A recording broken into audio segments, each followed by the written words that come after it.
നിന്നോട് എത്ര വട്ടം ഞാൻ പറഞ്ഞിട്ടുണ്ടേ, ആർത്തവ സമയത്ത് നീ എനിക്കൊന്ന് കൊണ്ടുവന്ന് തരരുതെന്ന്. അമ്മയുടെ അടുത്ത് കൊടുത്തുവിട്ടാമെന്ന് പറഞ്ഞിട്ടില്ലേ? അവിടെ ഒരു ചായ. പ്രകാശൻ മുറ്റത്തേക്ക് ആർക്കിച്ച് തുപ്പി രാധ കൊണ്ടുവന്ന ചായ കൈകൊണ്ട് ഒറ്റ തട്ടുകൊടുത്തു. പ്രകാശന്റെയും രാധയുടെയും വിവാഹം കഴിഞ്ഞ 6 വർഷമായി. ഇതുവരെ ഒരു കുഞ്ഞിക്കാൽ കാണാത്ത അരിശവും പ്രകാശനിലുണ്ട്. രാധയുടെ കുഴപ്പം കൊണ്ടാണെന്നാണ് വിചാരം. അതിനാൽ പ്രകാശന്റെ അമ്മയും ഇടയ്ക്കിടയ്ക്ക് അമ്മായിമ്മ പോലെ എടുക്കാറുണ്ട്. പ്രകാശൻ രാധ ഇങ്ങനെ വഴക്ക് പറയുമ്പോഴും ഇടയ്ക്ക് അമ്മ കയറി വന്ന് പറയാറുണ്ട്, നീ അവളെ ഇങ്ങനെ ചീത്ത പറയണ്ട. പെണ്ണുങ്ങൾക്ക് പറഞ്ഞിട്ടുള്ള ഇതൊക്കെ അതെല്ലാ മാസം ഉണ്ടാവും. അതുണ്ടായാലും ഒരു പെണ്ണ് അമ്മയാവും. നീ എന്റെ വയറ്റിലുണ്ടായതും ഇതുള്ളതുകൊണ്ട് തന്നെയാ. അതില്ലാത്ത സമയത്തൊക്കെ നിനക്ക് അവള് വേണല്ലോ. നാണല്ലേടാ നിനക്ക് പോത്തുപോലെ ആയിട്ട് ഇങ്ങനെയൊക്കെ പറയാൻ. അമ്മ ഒതളങ്ങ പോലെയാണ്, അങ്ങോട്ടും ഇങ്ങോട്ടും ഉരുളും. സ്ഥിരമായിട്ടൊരു സ്ഥാനമില്ല. എങ്കിലും ദിവസം രാധ എന്തെങ്കിലും തരത്തിൽ കുറ്റപ്പെടുത്താതെ അമ്മയ്ക്ക് ഉറക്കം വരില്ല. ഏട്ടാ, ടൗണിലേക്കാണ്. അങ്ങോട്ട് പോകുന്നുണ്ടെങ്കിൽ ഈ മാലയൊന്ന് വിളക്കിച്ചുകൊണ്ട് വരൂ. കുറേ ദിവസമായി കണ്ണിപൊട്ടിയിരിക്കുന്നു. കഴുത്തിലൊന്നുമില്ലാതൊരു ജാതിയുണ്ട്. അടുത്ത ആഴ്ച തെക്കേലെ ഷീബയുടെ കുട്ടിയുടെ പേരിടല. അതിന് പോണം. ആ, നിന്റെ മാല നന്നാക്കാൻ നടക്കില്ല എന്റെ ജോലി. വേണ പോയി നന്നാക്കിടി. ഒരു കാര്യം പറഞ്ഞ് വന്നേക്കുന്നു. ആ പറച്ചിലേട്ടാ തോന്നും എനിക്ക് മാല വിളക്കിച്ച് പൂതി തീർന്നിരിക്കുവാണെന്ന്. നിങ്ങൾ കെട്ടിയതല്ല ഈ കഴുത്തിലൊരു മാല. അതിട്ട് ആഗ്രഹം തീരുമ്പോഴേക്ക് ഊരി വാങ്ങിക്കൊണ്ടുപോയി വിറ്റ് കള്ളുടിച്ച് കളഞ്ഞു. ഇതിപ്പോൾ കുടുംബശ്രീയിൽ നിന്ന് ലോൺ എടുത്ത് വാങ്ങിയതാ. നിങ്ങളുടെ ഔദാര്യമല്ല. നിങ്ങൾക്ക് പറ്റില്ല, വേണ്ട, ഞാൻ പോയിക്കോളാം. പ്രകാശൻ ബൈക്കെടുത്ത് പുറത്തോട്ട് പോയി. കെട്ടിയവന്റെ സ്വഭാവം നന്നായിട്ട് അറിയുന്നതുകൊണ്ട് രാധ അതിനനുസരിച്ച് നിൽക്കാനും പഠിച്ചു. ഒന്ന് പറഞ്ഞാൽ 2 എണ്ണം തിരിച്ചു പറയാനും തുടങ്ങി. എങ്കിലും രാത്രിയാൽ പ്രകാശൻ മദ്യപിച്ച് വന്ന് പറയേണ്ടതൊക്കെ പറഞ്ഞു തീർക്കും. എല്ലാം കേട്ട് സുഖമായി കിടന്നുറങ്ങാൻ അമ്മയും. കുറച്ച് ദിവസങ്ങൾക്ക് ശേഷം ഒരു രാത്രിയിൽ ഒരു ഓട്ടോ വീടിന് മുമ്പിൽ വന്ന് നിന്നു. അടുത്ത വീട്ടിലെ രാജുവും ദിനേശിനും ഇറങ്ങി. ആരെയോ ഓട്ടോയുടെ ഉള്ളിൽ നിന്ന് പിടിച്ചുകൊണ്ടുവരുന്നുണ്ട് പ്രകാശൻ. അയ്യോ, എന്റെ മോനിത് എന്തു പറ്റിയതാ രാജു? തലയിലൊക്കെ കെട്ടുണ്ടല്ലോ. ആ, അത് കവലയിലൊരു വണ്ടിയായിട്ട് പ്രകാശേട്ടൻ കിന്നാരം പറഞ്ഞ. തലയിൽ മാത്രമല്ല, ദാ കാലിലൊരു ഇറച്ചി കഷ്ണം റോട്ടി കിടക്കുന്നുണ്ട്. വെള്ളമടിച്ച് ഇനി വണ്ടി ഓടിക്കാൻ പാടില്ല. ഇതൊരു പാടാവട്ടെ. രാജു ഓട്ടോയിൽ കയറി തിരിച്ചുപോയി. പിന്നീട് പ്രകാശിന്റെ വലത് കൈ തോളിലേക്കിട്ട് വീട്ടിലേക്ക് കൊണ്ടുപോയത് രാധയാണ്. മദ്യത്തിന്റെ രൂക്ഷഗന്ധം രാധയുടെ മൂക്കിലേക്ക് അടിച്ചു. പ്രകാശൻ ഒരു കുട്ടിയെപ്പോലെ ആടിയാടി നടന്നു. കള്ളു കുടിച്ചിട്ടാണല്ലേ?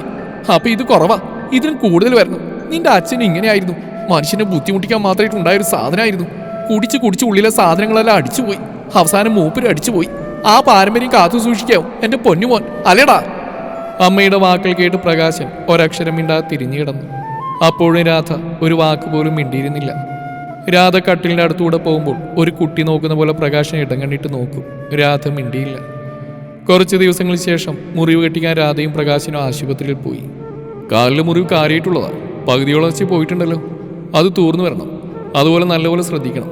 പിന്നെ ശരീരത്തിൽ ആൽക്കഹോളിന്റെ അളവ് കൂടുതലാണ്. അതുകൊണ്ട് മുറിവ് പഴുക്കാനിടയുണ്ട്. അങ്ങനെ വന്ന ആദ്യം ഉപ്പിട്ട വെള്ളം കൊണ്ട് കഴുകി വൃത്തിയുള്ള തുണിയെടുത്ത് ഒപ്പിയെടുക്കണം. എന്നിട്ട് ഈ പൊടി കാലിലിട്ട് കൊടുക്കണം. എല്ലാം നല്ലപോലെ ചെയ്താൽ വേഗം മാറിക്കിട്ടും. ഡോക്ടറുടെ വാക്കുകൾ കേട്ട് പ്രകാശനും രാധയും വീട്ടിലേക്ക് യാത്ര തിരിച്ചു. അന്ന് അർദ്ധരാത്രി പ്രകാശിന്റെ ശബ്ദം കേട്ട് രാധ ഞെട്ടി ഉണർന്നു.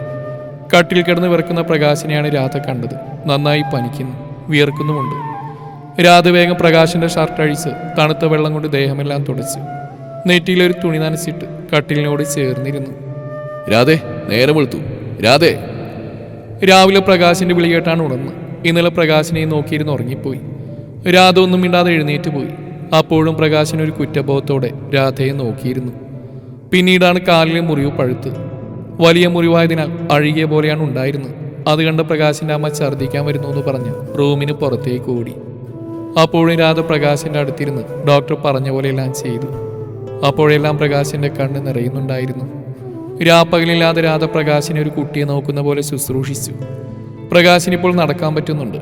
ഉച്ചയോടടുത്ത് പോയി രാധ കഞ്ഞിയുമായി റൂമിൽ ചെന്നപ്പോൾ പ്രകാശിനെ കാണാനില്ല. ഷർട്ടും കാണുന്നില്ല. എല്ലായിടത്തും നോക്കിയിട്ടും കാണുന്നില്ല.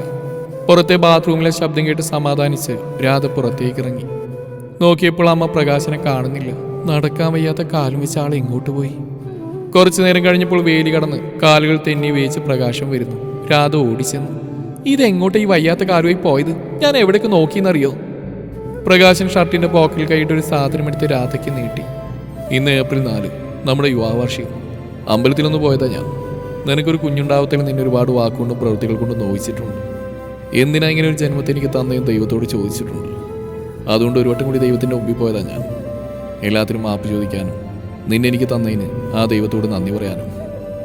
പ്രകാശൻ ഉമ്മറത്തെ തിണ്ണയിലിരുന്നു. കാലിൽ നിന്ന് രക്തം വരുന്നു. നടന്നപ്പോൾ മുറിവ് ഇളകിയിരിക്കുന്നു. പ്രകാശൻ കൊടുത്ത ആ പൊതി രാധയോട് തുറന്നു നോക്കാൻ പറഞ്ഞു. നിറകണ്ണോടെ രാധ ആ പൊതി തുറന്നു.